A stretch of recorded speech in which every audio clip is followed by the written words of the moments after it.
আপনি কি জানেন বর্তমান বাংলাদেশের রাজনীতিতে জামাতে ইসলামী দল বিএনপি থেকে কত পার্সেন্ট এগিয়ে আছে? আর বাংলাদেশের প্রধানমন্ত্রী চেয়ার পাওয়ার কোন দলের বেশি সম্ভাবনা রয়েছে? তাহলে চলো আজকে এই বিষয়টা নিয়ে আমরা আলোচনা করি। হে গাইস, আসসালামু আলাইকুম, মাই নাম is Rifat Hossain, welcome to video. Guys, আমরা জানি বর্তমান বাংলাদেশের প্রেক্ষাপটে দুইটা রাজনীতি দল বেশি ফেমাস এবং দুইটা দলকে আমরা বেশিরভাগ চিনি। একটা হচ্ছে জামাতে ইসলামী দল, আরেকটা হচ্ছে জাতীয়তাবাদী দল বিএনপি। সো এই দুইটা দলের মধ্যে কার পাওয়ার বেশি এবং কাদের জনপ্রিয়তা বেশি, এটাকে আমরা আজকে দেখব। তাহলে চলো আমরা প্রথমে বিএনপিকে নিয়ে আসি। বিএনপির পূর্ণ নাম বাংলাদেশ জাতীয়তাবাদী দল বিএনপি। প্রতিষ্ঠাতা সাল 1 সেপ্টেম্বর 1978। প্রতিষ্ঠাতা শহীদ প্রেসিডেন্ট জিয়াউর রহমান। দলীয় প্রতীক ধানের শীষ। আমরা জানি এই দলটি বাংলাদেশে 3 বার ক্ষমতায় এসেছেন এবং 10 বছর পরিচালনা করেছেন মরহুমা বেগম খালেদা জিয়া।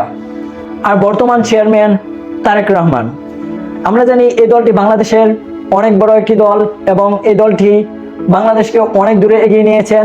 আমরা জানি বেগম খালেদা জিয়া বাংলাদেশের তিনবারের প্রধানমন্ত্রী ছিলেন। 1991 সাল থেকে 1996 সাল পর্যন্ত তারা প্রধানমন্ত্রীর চেয়ার পেয়েছিলেন এবং মাঝখানে কিছু সপ্তাহ, তারপর আবার 2001 সাল থেকে 2006 সাল পর্যন্ত তারা ক্ষমতায় ছিলেন। কিন্তু অন্যদিকে কখনো জামাতে ইসলামী দল একা প্রধানমন্ত্রীর চেয়ার পায়নি, কিন্তু জোট বেঁধে পেয়েছিল।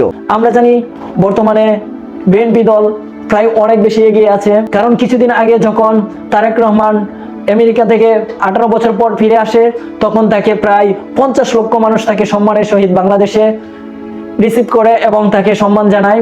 সো আমরা ওই অনুযায়ী বুঝতে পারি যে বাংলাদেশের বিএনপি দলটা অনেক বড় এবং তার সাপোর্টার প্রায় কোটি কোটি। তাকে আমরা অনেক শক্তিশালী একটা দল মনে করি এবং অনেক শক্তিশালী একটা দল, সেটা বাংলাদেশে অনেক বড় একটি দল হিসাবে গণনা করা হয়। তাহলে চলো এবার নিয়ে আসি জামাতে ইসলামী দল। জামাতে ইসলামী দলের পূর্ণ নাম বাংলাদেশ জামাতে ইসলামী দল। প্রতিষ্ঠা সাল 1949। প্রতিষ্ঠাতা আবুল আলা মাদুদি। দলীয় প্রতীক দাঁড়িপাল্লা। আমরা জানি এই দলটি বাংলাদেশের এককভাবে আর কখনো রাজনীতিতে আসে নাই বা ক্ষমতায় আসে নাই। আমরা জানি বর্তমানে বাংলাদেশে জামাতে ইসলামী দলের পরিচিতি অনেক বেশি লাভ করেছেন এবং সেই দলটি অনেক মজবুত হয়েছেন, অনেক শক্তিশালী হয়েছেন, কারণ সেই দলের সাথে আরো 10টি দল যোগদান করেছেন। সেই 10টি দলের মধ্যে একটি দল অনেক বড়, যেটি জুলাই যোদ্ধারা, সেই দলটির নাম হচ্ছে বাংলাদেশ নাগরিক পার্টি এনসিপি। এনসিপি দলটি যখন বাংলাদেশ জামাতে ইসলামীর সাথে জোট হয়, তখন আমরা সকলেই ভাবি যে বাংলাদেশ জামাতে ইসলামী দল আরো শক্তিশালী হয়েছে এবং তারা বাংলাদেশের ক্ষমতায় আসার বেশি সম্ভাবনা রয়েছে। কারণ বাংলাদেশে বর্তমানে এনসিপি দল এবং এনসিপির ছাত্ররা সবাই অনেক বেশি পরিচিতি লাভ করেছেন এবং সবাই তাদেরকে অনেক বেশি ভালোবাসে এবং তাদেরকে সবাই ভোট দিবে এবং তারা বিজয়ী হবে। সেই অনুযায়ী আমরা বলতে পারি যে বর্তমান বাংলাদেশের প্রধানমন্ত্রী চেয়ার পেতে পারেন শফিকুর রহমান সাহেব জামাতে ইসলামী দলের। জামাতে ইসলামী দল প্রধানমন্ত্রী চেয়ার পেতে পারেন, কারণ সেই দলের সাথে বর্তমানে প্রায় 10টি দল, ইসলামী অনেক দল সেই দলটির সাথে যোগদান করেছেন। প্রায় আরো অনেক দল যোগদান করেছেন জামাতে ইসলামী দলের সাথে। তাই আমরা বাংলাদেশে বর্তমানে জামাতে ইসলামী দলকে প্রচুর পরিমাণে শক্তিশালী মনে করি এবং তারা বাংলাদেশের ক্ষমতায় আসার বেশি সম্ভাবনা রয়েছে। অন্যদিকে রয়েছে বিএনপির প্রায় কোটি কোটি ভক্ত রয়েছে। অন্যদিকে রয়েছে বাংলাদেশ ইসলামী দল জামাতে ইসলাম।